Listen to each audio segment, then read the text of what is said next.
الذين آمنوا وتطمئن قلوبهم بذكر الله ألا بذكر الله تطمئن القلوب. السلام علیکم ورحمۃ اللہ وبرکاتہ. الحمد للہ رب العالمین والصلاة والسلام علی سید الانبیاء والمرسلین نبینا محمد وعلی آلہ وصحبہ اجمعین ومن تبعہم بإحسان الی یوم الدین. سورہ حج مکی صورت ہے، گرچہ کہ اس میں کچھ آیتیں مدینے میں نازل ہوئی، اور یہ پورے قرآن میں ایک اکیلی صورت ہے جو اسلام کے 5 ارکان میں سے ایک رکن کا نام اس کو دیا گیا ہے، حج کا.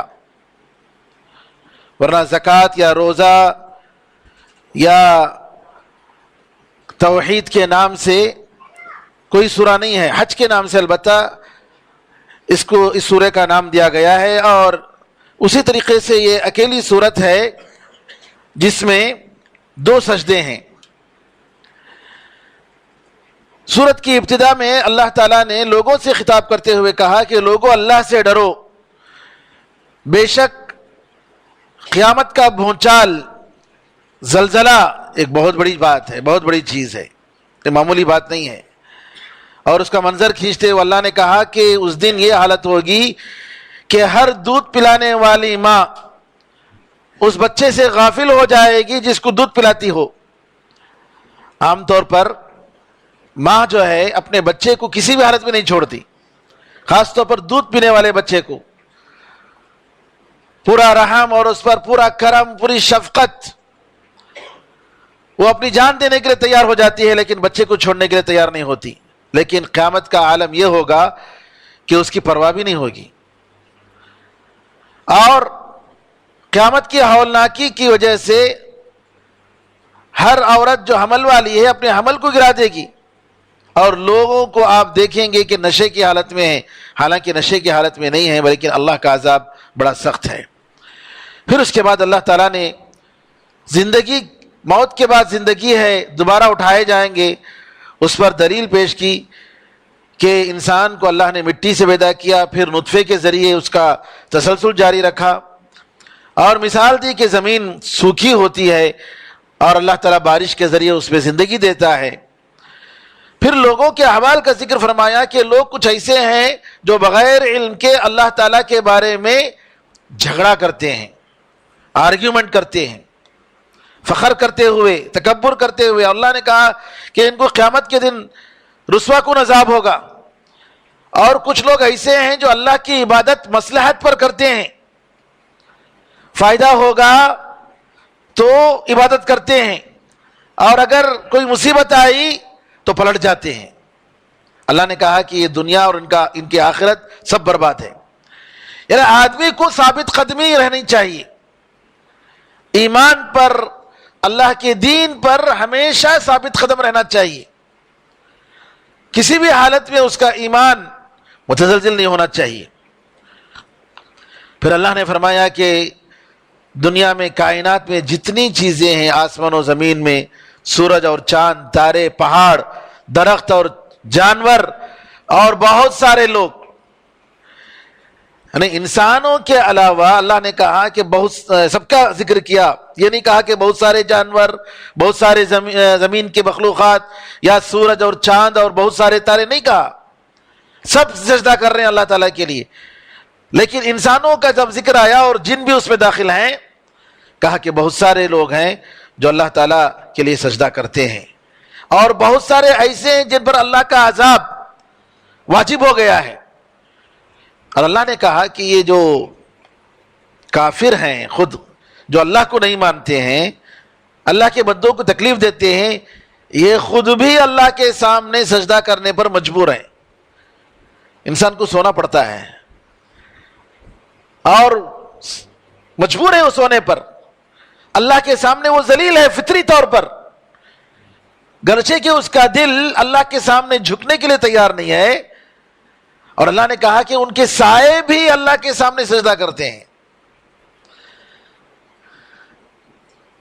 پھر اسی طریقے سے اللہ نے کہا کہ کافر اور مومن یہ دونوں دو قسم کے لوگ ہیں، اور کافروں کے لیے عذاب یہ ہے کہ آگ کے کپڑے ان کو پہنائے جائیں گے، گرم گرم پانی ان کے سروں پر ڈالا جائے گا، اتنا گرم ہوگا کہ سر پر پانی ڈالنے سے ان کے پیٹ میں جو کچھ بھی ہے وہ پگھل جائے گا، ان کے چمڑے پگھل جائیں گے، اور لوہے کے ہتھوڑے ہوں گے، آگ کے لوہے کے ہتھوڑے ہوں گے، جب کبھی وہ نکلنا چاہیں گے ان کو دوبارہ اسی میں ڈال دیا جائے گا۔ ایک مرتبہ سلف صالحین کے بارے میں آتا ہے کہ انہوں نے دیکھا کہ کوئی ایک صاحب ہوٹل میں بکرے کو روسٹ کر رہے تھے، روسٹ آگ میں جو ہے اس کو بھون رہے تھے، رونے لگے، دیکھ کر رونے لگے، کہا کہ جانور جو ہے یہ مرنے کے بعد آگ میں داخل ہوتا ہے، اس کو پکایا جاتا ہے، لیکن قیامت کے دن انسان آدم کا بیٹا زندہ جائے گا دوزخ کی آگ میں، مرے گا نہیں، مرے گا نہیں، موت کی حالت میں نہیں، کیونکہ مرنے کے بعد احساس نہیں ہوتا ہے۔ تو رونے لگے دیکھ کر اس منظر کو کہ آدم کا بیٹا انسان زندگی کی حالت میں زندہ جو ہے وہ نعوذ باللہ اس کو آگ میں بھنا جائے گا۔ پھر اس کے بعد اللہ تعالیٰ نے ایمان والوں کے لیے جو جنت اور باغات ہیں اس کا ذکر فرمایا۔ پھر مسجد حرام کی بنیاد کیسے پڑی، اللہ تعالیٰ نے ابراہیم علیہ السلام کو مسجد حرام کی جگہ بتایا، کعبے کی جگہ بتایا، اور جو بات زیادہ قرین قیاس ہے وہ یہ ہے کہ قرآن کریم اللہ نے فرمایا ان اول بیت وضع للناس للذی ببکۃ مبارکا وہدی للعالمین، سب سے پہلا گھر جو عبادت کے لیے لوگوں کے لیے رکھا گیا وہ جو مکے میں ہے۔ تو علماء نے کہا کہ کعبے کو بنانے والے اصل میں یا تو آدم علیہ السلام ہیں یا آدم علیہ السلام سے پہلے فرشتے ہیں، لیکن سب سے پہلا گھر جو عبادت کے لیے بنایا گیا وہ کعبہ ہے، کوئی گھر نہیں تھا۔ ابراہیم علیہ السلام نے اس کی تجدید کی، اور بعض قول یہ ہے بعض علماء کا کہ نہیں ابراہیم علیہ السلام ہی نے بنایا ہے۔ پھر اس کے بعد حج کا ذکر ہوا کہ ابراہیم علیہ السلام کو اللہ تعالیٰ نے حکم دیا کہ تم حج کا اعلان کر دو، لوگ پیدل یا ہر دبلے پتلے چیز پر سوار ہو کر بہت دور دور علاقوں سے وہ حج کے لیے آئیں۔ عربی میں یہاں جو لفظ استعمال کیا ضامر کا لفظ ہے، دبلا پتلا، یہ اونٹ کے لیے بھی، ہر اونٹ جو ہے وہ سواری کے لائق نہیں ہوتا، باقاعدہ اس کو جو ہے کھلا کر اس کے بعد اس کو ڈائٹنگ میں رکھا جاتا ہے سواری کے لائق بنانے کے لیے، اور اس کو پرہیز میں رکھا جاتا ہے، اس کو ٹریننگ دی جاتی ہے، بعد میں جا کر وہ سواری کے لائق ہوتا ہے۔ تو یہاں جو لفظ استعمال ہوا ہے کلمہ ضامر کا لفظ، دبلا پتلا، نبی کریم صلی اللہ علیہ وسلم کے زمانے میں ایسے جانوروں کے لیے استعمال ہوتا تھا۔ آج جو ہے یہ لفظ چاہے وہ ہوائی جہاز ہو، ٹرین ہو، بس ہو، سارے وسائل سب کے لیے یہ لفظ استعمال ہوتا ہے، اور یہ قرآن کا معجزہ ہے۔ قرآن کا جو لفظ ہے ہر زمانے کے لحاظ سے، ہر مکان کے لحاظ سے جو ہے آپ اس کو جو ہے فٹ پائیں گے، اس کو آپ مخالف نہیں پائیں گے۔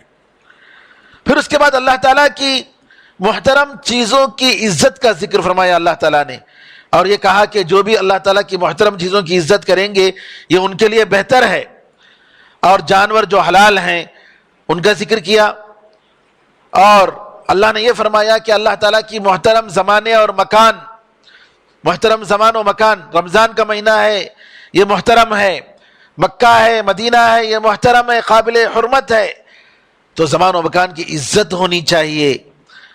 موسم میں، ایسے مبارک موسم میں گناہ کرنا دوسرے موسم میں گناہ کرنے کے برابر نہیں ہے، اسی طریقے سے محترم مقامات میں گناہ کرنا دوسرے عادی مقامات میں گناہ کرنے کے برابر نہیں ہے۔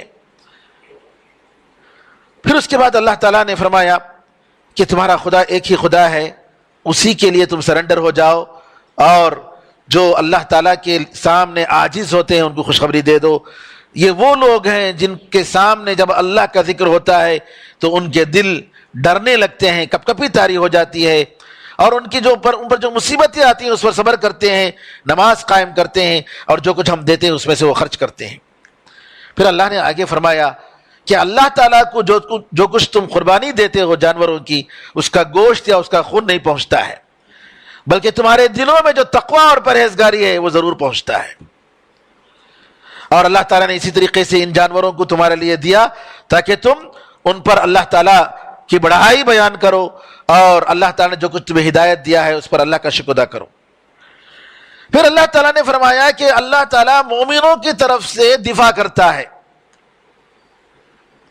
ان اللہ یدافع عن الذین آمنوا ان اللہ لا يحب كل خوان کفور۔ بے شک اللہ تعالیٰ ہر خیانت کرنے والے ناشکرے کو پسند نہیں کرتا ہے۔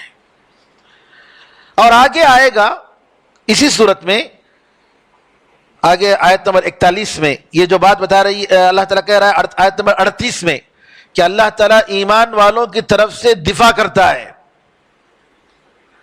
ایمان والوں کی حفاظت کرتا ہے، اور اللہ تعالیٰ ہر خیانت کرنے والے ناشکرے کو پسند نہیں کرتا۔ پھر اللہ نے اجازت دی کہ ظالم جن لوگوں کو جو ظالم مسلمانوں کو مومنوں کو تکلیف دیتے ہیں، ان پر ظلم کرتے ہیں، ظلم کا جواب دینے کے لیے ان سے لڑنے کی اجازت دی جا رہی ہے، اور اللہ تعالیٰ ان کی مدد کرنے پر پورا قدرت رکھتا ہے، پوری طاقت رکھتا ہے۔ یہ مدینے میں یہ آیت نازل ہوئی، مکے میں یہ آیت نازل نہیں ہوئی۔ تو جہاد کا لفظ جو میرے بھائیو آج جس طریقے سے غلط معنی میں استعمال ہوتا ہے اس کے شروط ہیں۔ علماء کرام نے قرآن و حدیث کی روشنی میں جہاد کا لفظ جو ہے، یہ جہاد کا مطلب کیا ہے، اور قرآن اس سورہ کے آخر میں بھی اللہ نے فرمایا وَجَاهِدُوا فِي اللَّهِ حَقَّ جِهَادِهِ، اللہ کے راستے میں جیسے محنت کرنا ہے ویسے محنت کرو۔ جہاد کا مطلب جو ہے لوگوں کو قتل کرنا نہیں ہے۔ قرآن میں اللہ تعالیٰ نے منافقوں کا ذکر کرتے ہوئے فرمایا وَجَاهِدْهُمْ بِهِ جِهَادًا كَبِيرًا، تم اس قرآن کے ذریعے ان منافقین کے ساتھ بہت بڑا جہاد کرو۔ نبی کریم صلی اللہ علیہ وسلم نے کبھی کسی منافق کو قتل نہیں کیا، کسی منافق کو قتل نہیں کیا۔ صحابہ نے جب اجازت مانگی، اللہ کے رسول یہ منافق ہے، مجھے اجازت دیجئے میں اس کا سر اڑا دوں گا۔ نبی کریم صلی اللہ علیہ وسلم نے کہا کہ نہیں، لوگ کہیں گے کہ محمد اپنے ساتھیوں کو مارتے ہیں۔ کیوں؟ یہ لوگ بظاہر ساتھی ہیں، اندر سے منافق ہیں۔ لیکن نبی کریم صلی اللہ علیہ وسلم کو اللہ کی طرف سے حکم دیا گیا وَجَاهِدْهُمْ بِهِ جِهَادًا كَبِيرًا، اے محمد آپ اس قرآن کے ذریعے بہترین بہت بڑا جہاد کرو۔ تو جہاد کا کیا مطلب ہوا؟ نبی کریم صلی اللہ علیہ وسلم نے جب منافقوں کو قتل نہیں کیا، جبکہ آپ نام دے رہے ہیں باقاعدہ، حذیفہ رضی اللہ عنہ کہ یہ فلاں یہ منافق ہے، فلاں منافق، فلاں منافق، فلاں منافق، منافقوں کی لسٹ۔ اور عمر رضی اللہ تعالیٰ عنہ دیکھتے ہیں کہ حذیفہ جس کے جنازے میں رہتے ہیں اس کی نماز پڑھتے ہیں، جس کے جنازے میں نہیں رہتے اس کی نماز نہیں پڑھتے، عمر رضی اللہ عنہ، کیونکہ یہ سیکرٹ بات تھی، حذیفہ رضی اللہ عنہ نے کسی کو نہیں بتایا سوائے عمر کے۔ عمر نے کہا، پوچھا حذیفہ منافقوں کی لسٹ میں میرا نام ہے کیا؟ سبحان اللہ، کتنا خوف دیکھیے، وہ ایمان کہ جس کو دیکھ کر عمر رضی اللہ عنہ کو دیکھ کر شیطان بھاگ جائے۔ نبی کریم صلی اللہ علیہ وسلم کی گواہی کہ ابوبکر و عمر، انبیاء کے بعد ابوبکر و عمر سے بڑھ کر کسی آدمی کو سورج نے نہیں دیکھا۔ عمر رضی اللہ عنہ کا خوف اپنے ایمان پر دیکھیے۔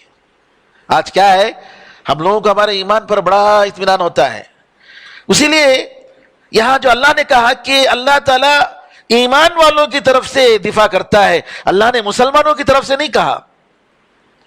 اور آگے یہاں بھی جی وعد اللہ الذین، دوسری جگہ وعد اللہ الذین آمنوا منکم،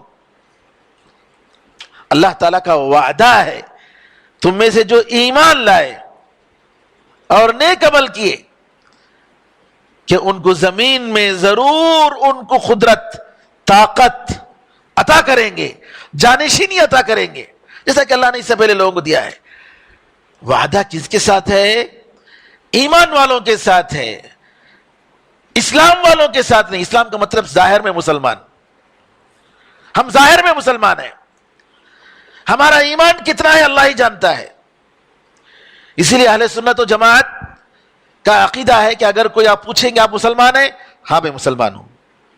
آپ مومن ہیں؟ انشاءاللہ میں مومن ہوں, انشاءاللہ میں مومن ہوں.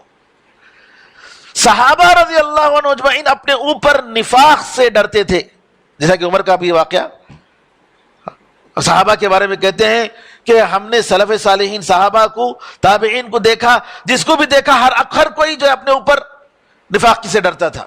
ما امینہ الا منافق, سلف نے کہا کہ نفاق سے نہیں ڈرنے والا منافق. مومن ہمیشہ ڈرتا ہے کہیں میں اللہ کے سامنے منافق تو نہیں, اللہ تعالیٰ اتنی دولت دے رہا ہے مجھے, اتنی نعمت ہے اللہ تعالیٰ کی, کہیں ایسا تو نہیں کہ اللہ تعالیٰ مجھے دنیا ہی میں سب کچھ دے رہا ہے. اے اللہ مجھے معاف کرے, اللہ مجھے مغفرت فرمایا, اللہ اے اللہ میرے توبے کو قبول فرمایا. اللہ مومن ہمیشہ ڈرتے رہتا ہے. تو یہاں میں یہ کہنا چاہ رہا ہوں اللہ کا وعدہ کیا دفاع کرے گا ایمان والوں کی طرف سے ہے. آج کیوں مدد نہیں ملی ہم لوگوں کو, کیوں نہیں مل رہی ہے؟ ہمارا ایمان کمزور ہے. کیوں ہماری دعائیں قبول نہیں ہو رہی ہیں؟ کیونکہ اللہ تعالی ہم سے خوش نہیں ہے, ہم سے راضی نہیں ہے. اور اگر واقعی اللہ تعالی ہم سے راضی ہوتا ہماری دعائیں قبول ہوتی. کم من فئة قلیلة غلبت فئة کثیرة بإذن اللہ واللہ مع الصابرین. کتنی ایسی چھوٹی چھوٹی جماعت بڑی بڑی جماعت پر غالب آ گئی اللہ تعالیٰ کے حکم سے, اللہ کی اجازت سے. اور اللہ تعالیٰ صبر کرنے والے ثابت قدم لوگوں کے ساتھ رہتا ہے. میرے بزرگوں, میرے بھائیوں, کہاں سے جنگ احد میں صحابہ نے پوچھا کہ یہ شکست ہمیں کہاں سے ملی, یہ 70 صحابہ کیسے شہید ہو گئے, یہ ہمارے رسول کو اتنی بڑی تکلیف کیسے ہو گئی؟ قل هو من عند انفسکم, کہہ دیجئے یہ تمہاری طرف سے ہوا ہے, یہ تمہاری تقصیر ہے. تمہیں ریویو کرنے کی ضرورت ہے, اپنے آپ میں مراجعہ کرنے کی ضرورت ہے. تمہارے تعلقات اللہ کے ساتھ, اللہ تعالیٰ نے جو کچھ ہم پر واجب کیا ہے, جو کرنے کا حکم دیا ہے, ہم کہاں تک کر رہے ہیں, کیا حکم ہم بجا لا رہے ہیں؟ اپنے آپ میں اپنے گریبان میں جھانک کر دیکھنے کی ضرورت ہے. جو اس اسلام کا ہم غلبہ چاہتے ہیں, کیا اس اسلام کو ہم اپنے جسم پر, یہ 5 قدم کے جو جسم پر ہم اس کو فٹ کرنے کے لیے تیار ہیں؟ 500 600 1000 2000 اسکوائر فٹ اپنے گھر میں ہم اس کو امپلیمنٹ کرنے کے لیے ہم تیار ہیں. اللہ کی مدد کہاں سے آئے گی؟ اللہ کا وعدہ اپنی جگہ بالکل پکا ہے. جیسے اس سے پہلے اللہ کا وعدہ تھا اور اللہ نے کر کے بتایا. 50 سال کے عرصے میں دنیا کے سپر پاور طاقتوں کو اللہ نے گرا دیا. نہیں, عمر رضی اللہ تعالیٰ عنہ 23 ہجری میں آپ جو شہید ہوتے ہیں. عمر رضی اللہ عنہ کے زمانے میں ایران کی حکومت جو اس وقت ایک پائے تخت سپر پاور, اور روم عیسائیوں کی, دونوں حکومتیں ختم ہو گئی. سپر پاور, اللہ اکبر, 50 سال کے کم عرصے میں آپ دیکھیں کہاں کہاں تک مصر میں چلے گئے, افریقہ میں چلے گئے, پھر 100 سال ختم ہونے سے پہلے انڈیا اور پتہ نہیں کون سا علاقہ, سارا کا سارا علاقہ جو ہے, اور اسلام ایک سپر پاور طاقت بن کر ابھر گیا. کیوں؟ ان کے اندر وہ ایمان تھا, ان کے اندر وہ تقوی اور پرہیزگاری. بعض لوگوں نے کتاب لکھی رہبان باللیل و فرسان بالنہار, رات میں راہب, اللہ کے سامنے کھڑے ہو کر رونے والے, اللہ کے سامنے گڑگڑانے والے, اور دن میں شہسوار تو میرے بھائیوں، آج ہمارے جو اختلافات، اسلام کے بارے میں جو غلط تصورات، باطل کو حق اور حق کو باطل سمجھنا، نبی کریم صلی اللہ علیہ وسلم کی سنتوں کا مذاق، شرک اور قبر پرستی، بھئی اللہ تعالیٰ کیسے راضی ہوگا؟ جب تک کہ شرک کی بلا ختم نہیں ہوگی، امت مسلمہ میں کامیابی آ ہی نہیں سکتی۔ ارے جنگ احد میں تو معمولی سا عقیدے کا کوئی بگاڑ نہیں تھا بھائی، عقیدے کا کوئی بگاڑ نہیں تھا۔ نبی کریم صلی اللہ علیہ وسلم کی سنت سے روگردانی کا جذبہ بھی نہیں تھا، معمولی غلطی ہوئی۔ کیا غلطی؟ سمجھے کہ جنگ ختم ہو گئی، جنگ ختم ہو گئی، اب ہمیں یہاں رہنے کی ضرورت نہیں، چلو چلیں گے، بس اتنی ہی غلط فہمی ہوئی۔ ان کی نیتیں ٹھیک تھیں، مخلص صحابہ نبی کریم صلی اللہ علیہ وسلم ان کے درمیان موجود ہیں۔ اللہ تعالیٰ نے کیا کر کے دکھایا؟ آج ہم بڑی امیدیں لے کے بیٹھے ہیں، یہ ہو جائے گا، ہماری دعائیں قبول ہو جائیں گی۔ کہاں سے قبول ہوگی؟ جبکہ ہمارے درمیان اسلام کا غلط تصور دینے والے اتنے ہیں کہ آپ دیکھیں گے اہل توحید کتنے ہیں، پورے اتنے زیادہ مسلمانوں کا تناسب ہے، مسلمانوں کی اتنی نسبت ہے، 15% یا 20%، 170 ملین سے بھی زیادہ، لیکن کوئی حیثیت نہیں۔ غصہ ان کا غصہ السیل، نبی کریم صلی اللہ علیہ وسلم نے فرمایا سمندر کے جھاگ کے برابر ہوگے۔ سمندر کا جو کف ہوتا ہے اس کی کیا حیثیت ہے؟ کوئی حیثیت نہیں۔ اور آپ نے فرمایا کہ پوری قومیں تم پر ٹوٹ پڑیں گی، جیسے دسترخوان پر بھوکے ٹوٹ پڑتے ہیں۔ آج ہم پورا منظر جو نبی کریم صلی اللہ علیہ وسلم نے کھینچا تھا وہ منظر ہم دیکھ رہے ہیں۔ سبب کیا ہے؟ ایمان نہیں ہمارے اندر، اللہ کا خوف نہیں ہے، ہمیں اسلام سے محبت نہیں ہے۔ ہم چاہتے ہیں، دل میں خواہش ہے، لیکن جو کرنا چاہیے وہ نہیں کرتے ہیں۔ جیسا کہ کسی شاعر نے کہا، ترجو النجاۃ ولم تسلک مسالکہا ان السفینۃ لا تجری علی الیبس۔ تم نجات چاہتے ہو لیکن تم نجات کا جو راستہ ہے وہ تم اپنا نہیں رہے ہو۔ کشتی جو ہے خشکی پہ نہیں چلتی ہے، کشتی چلنے کے لیے پانی چاہیے، وہیں چلے گی۔ بہرحال میں یہ کہنا چاہ رہا ہوں، دیکھیے اللہ تعالیٰ نے، اللہ کے پاس اصول ہیں میرے بھائیوں، اللہ کے پاس اصول ہیں۔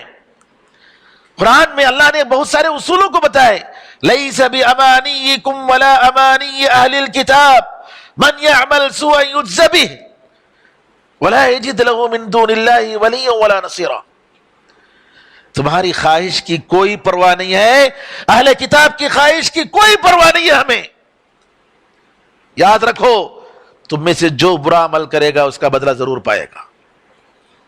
قاعدہ ہے اللہ کا، اصول ہے اس دنیا میں، من یعمل سوءا یجز بہ، جو برا عمل کرے گا اس کا بدلہ پائے گا، اور اس کے لیے اللہ کے سوا کوئی مددگار اور کوئی کارساز نہیں ہوگا۔ غیر کسی بھی طریقے سے وہ آ سکتے ہیں، دھوکہ دے کر، رشوت دے کر، ناجائز طریقے سے، جھوٹ بول کر، ان کے پاس بہت ساری چیزیں کر سکتے ہیں، لیکن مسلمان صرف اسلام کی تعلیمات ہی کے ذریعے کامیاب ہو سکتے ہیں، کسی اور شارٹ کٹ راستہ ان کی کامیابی کا نہیں ہے۔ یاد رکھنے کی ضرورت ہے۔ اللہ تعالیٰ نے فرمایا الذین اخرجوا من دیارہم بغیر حق الا ان یقولوا ربنا اللہ، ان کے لیے قتال کی اجازت دی جا رہی ہے جن پر ظلم ہوا، اور اللہ تعالیٰ ان کی مدد پر بہت قدرت رکھتا ہے۔ جو لوگ ان کے گھروں سے بغیر حق کے نکالے گئے سوائے اس کے کہ انہوں نے کہا کہ ہمارا خدا اللہ ہے، ہمارا پروردگار اللہ ہے، بس یہی ان کا جرم تھا۔ اور اللہ فرماتا ہے، اور اگر اللہ تعالیٰ بعض لوگوں کو بعض کے ذریعے دفاع نہ کرے تو یہ گرجا گھر، یہ عیسائیوں کی، یہودیوں کی عبادت گاہیں جی، اور یہ مسجدیں جس میں اللہ کا نام بہت زیادہ ذکر ہوتا ہے، یہ ختم ہو جائیں گی۔ اللہ کیا کرتا ہے؟ بیلنس۔ اللہ تعالیٰ جو ہے بعض کو بعض سے دفاع کرتا ہے، مایوسی کی بات نہیں ہے۔ الحمدللہ اللہ تعالیٰ کی جو سنت ہے وہ ضرور سنت آئے گی، وہ طریقہ ہے۔ میں نے اس سے پہلے بھی بتایا کہ بعض لوگوں نے، ابن خلدون جو ہے وہ مسلمانوں کے مورخین کے ایک اچھے تحلیل کرنے والے، تحلیل کا مطلب اس کا جو ہے دراسہ کر کے تاریخ پر ان کی بڑی گہری نظر ہے، اور ان کا بڑا مقدمۃ ابن خلدون کے نام سے آج بھی یورپ میں، امریکہ میں بڑی اہم کتاب مانی جاتی ہے تاریخ میں۔ ان کا مقدمہ، پریفیس لکھا انہوں نے ایک والیوم میں۔ ابن خلدون یہ مغرب کے بڑے عالم تھے، اور تاریخ ہے ان کی، اس میں لکھتے ہیں کہ ریسائیکل ہے سسٹم۔ کہتے ہیں کہ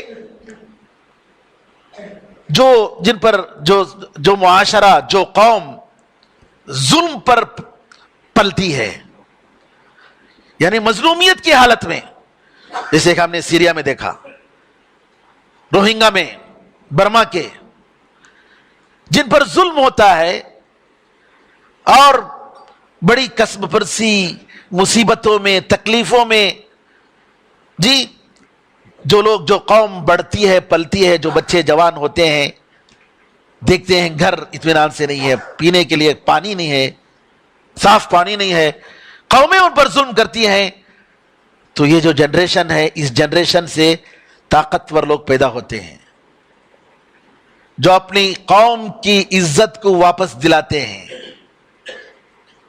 اپنی قوم کی عزت کو آگے چل کر کیا ہوتا ہے، وہ محنت کرتے ہیں، اور محنت کے نتیجے میں کیا ہوتا ہے کہ ان کو حکومتیں ملتی ہیں، اور یہ 1-2 سال 10 سال کی بات نہیں ہے، صدی نکل جاتی ہے، جی ایک نسل ختم ہو جاتی ہے، دوسری نسل، تیسری نسل، پھر جب یہ قوم جب طاقتور ہو کر جب وہ اپنے حقوق اور رائٹس لیتی ہے، صبر کر کے زندگی گزارتی ہے، جفاکش قوم، تو اس قوم کی جو نسل آتی ہے وہ جو ہے کامیابی اور جی آسائش اور آرام میں پلتی ہے۔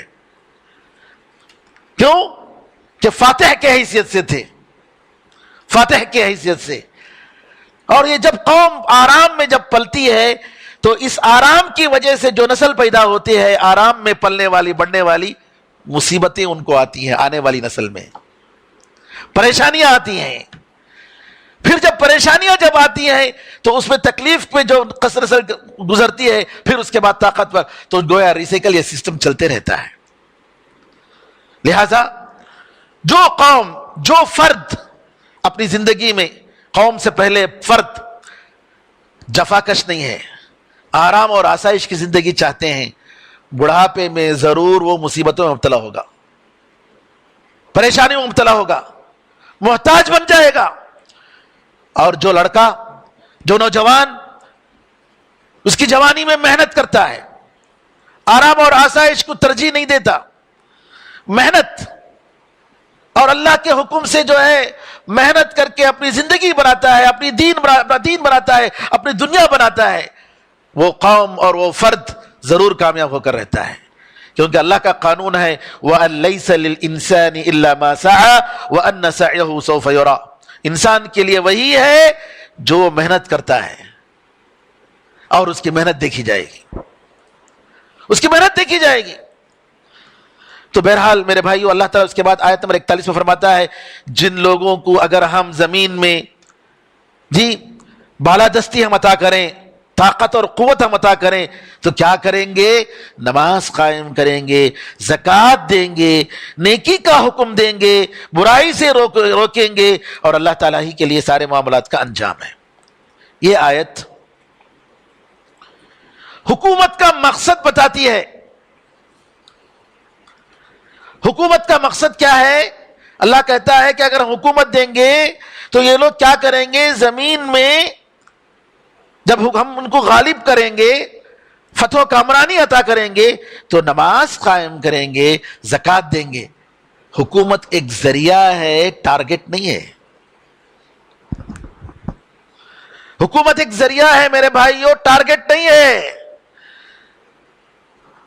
اور بعض لوگ یہ کہتے ہیں، جیسے کہ مولانا مودودی رحمۃ اللہ علیہ، اللہ معاف فرمائے، یا سید قطب رحمۃ اللہ علیہ، ان لوگوں نے یہ سمجھا کہ حکومتی ٹارگٹ ہے، اس لیے انہوں نے کیا کہا، یہ نماز یہ سیکنڈری ہے۔ دیکھیے یہاں قرآن کریم کی تعلیم کے بالکل برخلاف۔ اس لیے آج افسوس کے ساتھ کہنا پڑتا ہے، جو اس فکر کے حامل ہیں، آج جو ہے دنیا عرب عالم اسلام کے لیے مصیبت بنے ہوئے ہیں، کیونکہ ان کے دماغ میں کیا ہے، حکومت حکومت چاہیے، اور حکومت کے پیچھے پڑھ کر مسلم حکمرانوں کو کافر کہتے ہیں، مسلمان پوری امت کو کافر کہتے ہیں، نعوذ باللہ من ذالک۔ اور کتنے خطرے کی بات ہے۔ دیکھیے علماء نے کہا ذلت عالم ذلت عالم، یہ ایک عالم کی غلطی ایک عالم کی غلطی ہے، دنیا غلطی کر جاتی ہے۔ آج الاخوان المسلمون اور جماعت اسلامی کا جو نظریہ ہے، یہ نظریہ، اس نظریے کے حامل لوگ مسلم حکومتوں کے لیے، مسلم سوسائٹی کے لیے، مسلم قوموں کے لیے سرد سر بنے ہوئے ہیں، دوسروں سے بڑھ کر مسلمانوں کو مارنے کے لیے تیار ہیں۔ آپ دیکھیں گے افغانستان میں جو بھی طالبان ہو یا دوسرے ممالک میں، ان لوگوں نے ایران کا ساتھ لے کر مسلمان ممالک پر حملہ کیا، ایران کا ساتھ لے کر، جبکہ ایران کے بارے میں آج بالکل واضح ہے کہ ان کے اندرونی تعلقات دشمنوں کے ساتھ ہیں، اور یہ مسلمانوں کو ختم کرنے کے در پہ ہیں، جہاں بھی جاتے ہیں مسلمانوں کو ختم کرنے کے در پہ ہیں، ان کا پوری پلاننگ یہی ہے۔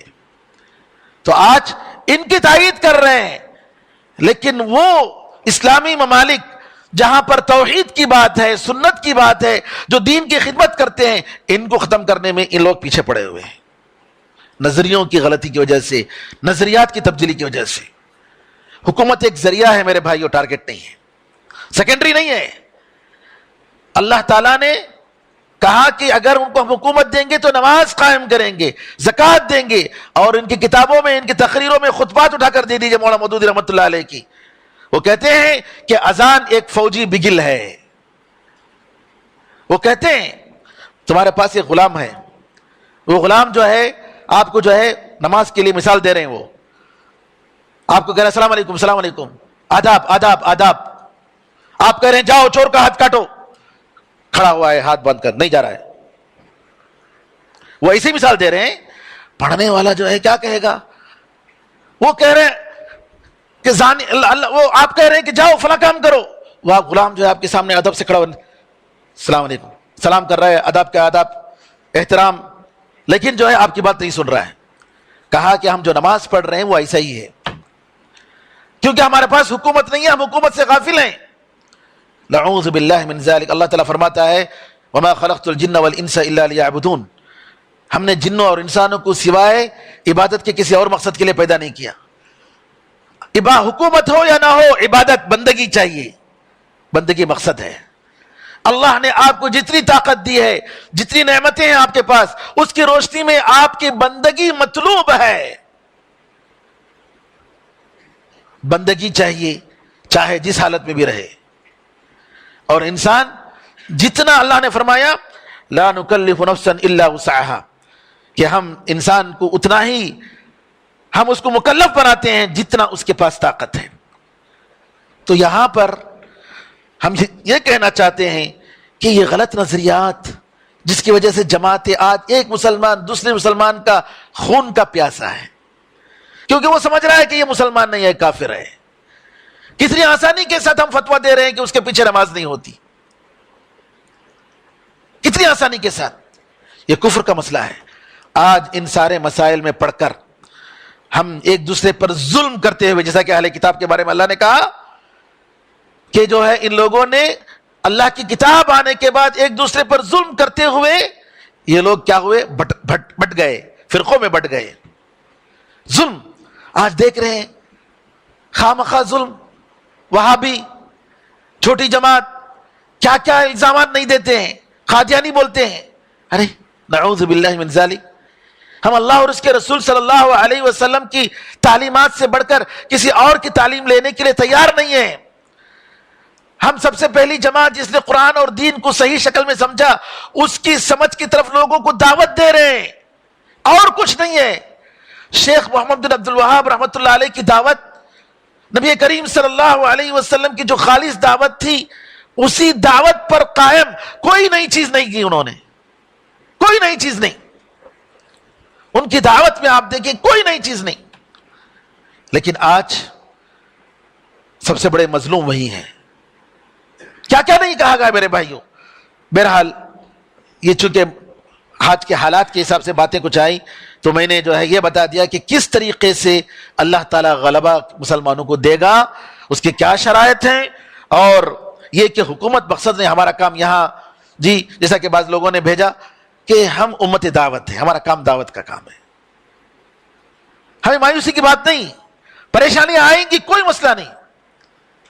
ہم اگر الحمدللہ اللہ تعالیٰ نعمتیں دے رہا ہے تو اس پر شکر کریں گے، پریشانیاں آئیں گی تو صبر کریں گے، اور اگر جان جائے گی تو انشاءاللہ اللہ کے راستے میں شہید ہوں گے اور اللہ تعالیٰ مقام دے گا، جنت کا مقام اللہ کا وعدہ ہے.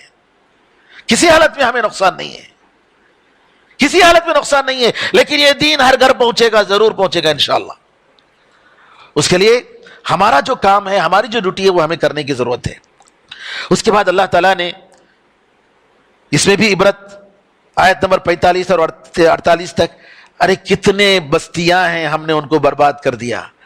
اللہ تعالیٰ کہتا ہے کتنے بستیاں ہم نے ان کو برباد کر دیا، وہ ظالم بستیاں. اور آج جو ہے بالکل ان کے جی تخت کے اندر جو ہے نیچے جو ہے وہ لوگ گرے ہوئے ہیں، ان کے تخت پورے ختم ہو گئے، سرنگو ہو گئے، ختم ہو گئے. جی کتنے بڑے بڑے محل زمین بوس ہو گئے، کوئی حیثیت نہیں. مثالیں ہمارے پاس. اور یہ ایک ظالم کیا کتنے ظالم، قرآن میں اللہ تعالیٰ نے کتنی مثالیں دی.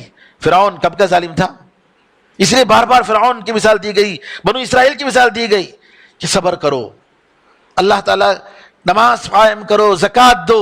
ان حالات میں جو ہمیں کرنے کی ضرورت ہے یہی ہے میرے بھائیوں، دعوت کا کام.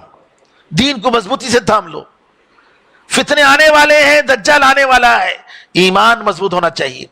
پھر اس کے بعد اللہ نے کہا کہ لوگوں سے کہہ دو کہ ہم سارے لوگوں کے لیے ہم ڈرانے والے ہیں. اور پھر اس کے بعد اللہ نے فرمایا کہ اللہ تعالیٰ ایمان لانے والوں کو ہدایت دینے والا ہے.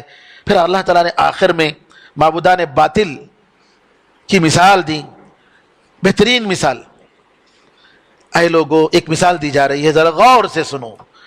جن کو تم اللہ کے سوا پکارتے ہو، ایک مکھی بھی پیدا نہیں کر سکتے. اگر یہ سب کے سب جمع ہو گئے اس کے لیے، تب بھی جو ہے ایک مکھی بھی نہیں پیدا کر سکتے. اور سبحان اللہ قرآن کا انداز دیکھیے. اور اگر ان معبودان باطل کے پاس جو چیزیں رکھی جاتی ہیں، ان کے پاس سے مکھی اگر کسی چیز کو چھین لے، اسے چھڑا نہیں سکتے. اللہ اکبر، کیا مثال دی کہ اللہ تعالیٰ نے. کیا کیا پھل، کیا کیا سویٹ، کیا کیا نہیں رکھتے ہیں. اللہ کہتا ہے مکھی پیدا نہیں کر سکتے. اور یہ کمزور جانور، یہ کمزور پرندہ جو ہے، اگر یہ معمولی چیز ان کی کوئی چیز اٹھا لے، مکھی کے منہ سے کون چھڑا سکتا ہے؟ اللہ کہتا ہے کہ چھڑا نہیں سکتے. ضعف الطالب والمطلوب، یہ طلب کرنے والے ان معبودان باطل سے کتنے کمزور ہیں. اور یہ معبودان باطل کتنے کمزور ہیں. اللہ فرماتا ہے اس کے فوراً بعد، ما قدر اللہ حق قدر ان اللہ لقوی عزیز. ان لوگوں نے اللہ تعالیٰ کی جیسی قدر کرنی چاہیے ویسے قدر نہیں کی، جیسی عزت کرنی چاہیے ویسی عزت نہیں کی. اللہ تعالیٰ کی طاقت کا جیسے اندازہ لگانا چاہیے ویسے اندازہ نہیں لگایا. ان اللہ لقوی عزیز، بے شک اللہ تعالیٰ بڑا طاقتور اور بڑی عزت والا ہے، بہت بڑا طاقت والا ہے. دوسری جگہ پہ اللہ نے فرمایا وما قدر اللہ حق قدری والارض جميعا قبضته يوم القیامہ. ان لوگوں نے اللہ تعالیٰ کی قدرت کا صحیح طریقے سے اندازہ نہیں لگایا، جبکہ زمین پوری کی پوری اس کی ایک مٹھی میں ہوگی. والسماوات مطویات بیمینی، اور سارے کے سارے آسمان اس کے دائیں ہاتھ میں لپٹے ہوئے ہوں گے. پھر اس کے بعد اللہ تعالیٰ نے اس سورہ کے آخر میں کہا اے لوگوں جو ایمان لائے ہو رکوع کرو سجدہ کرو، مکی سورت ہے میرے بھائیو، اور تمہارے پروردگار کی عبادت کرو اور اچھا کام کرو، خیر کا کام کرو۔ یہی ہماری پہچان ہونی چاہیے۔ مسلمان کا مطلب اخلاق کے لحاظ سے آپ اپنی تجارت میں ایک اچھی مثال دے سکتے ہیں اسلام کی۔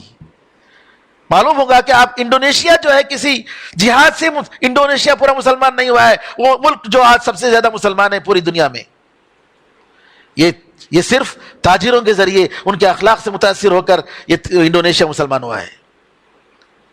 آج مسلمان ویسے امانت دار بن جاتے، ویسے اچھے اخلاق کے پیکر بن جاتے، دنیا خود بخود مسلمان ہو جائے گی میرے بھائیوں۔ پھر اس کے بعد اللہ تعالیٰ فرماتا ہے اللہ کے راستے میں جیسی محنت کرنا ہے ویسی محنت کرو، اللہ نے تمہیں چن لیا ہے اور تمہارے دین میں کوئی تنگی چیز نہیں رکھی ہے۔ یہ تمہارے باپ ابراہیم علیہ السلام کی ملت ہے، ان کا دین ہے، ان کی شریعت ہے، ان کا دین ہے۔ وہ سماکم المسلمین، اس نے تمہارا نام مسلمان رکھا پہلے بھی اور یہاں آج بھی، لیکون الرسول شہیدا علیکم وتکونوا شہداء علی الناس، تاکہ رسول تم پر شہید گواہ رہیں اور تم لوگ سارے لوگوں کے بارے میں تم گواہ رہو۔ تو نماز قائم کرو، زکوٰۃ دو اور اللہ تعالیٰ کی رسی کو مضبوطی سے تھام لو، وہ تمہارا مددگار ہے، وہ تمہارا آقا ہے، وہ کیا بہترین آقا ہے اور کیا بہترین مددگار ہے۔ یہاں سورہ حج ختم ہو رہی ہے میرے بھائیوں، میں چاہ رہا تھا کہ آج سورہ مومنون اور اسی طریقے سے سورہ نور یہ بھی آپ کے سامنے میں اس کی تشریح کر دوں، لیکن آج جو ہے انشاءاللہ ہمارا یہ آخری درس ہے، اس کے بعد شیخ درس دیں گے۔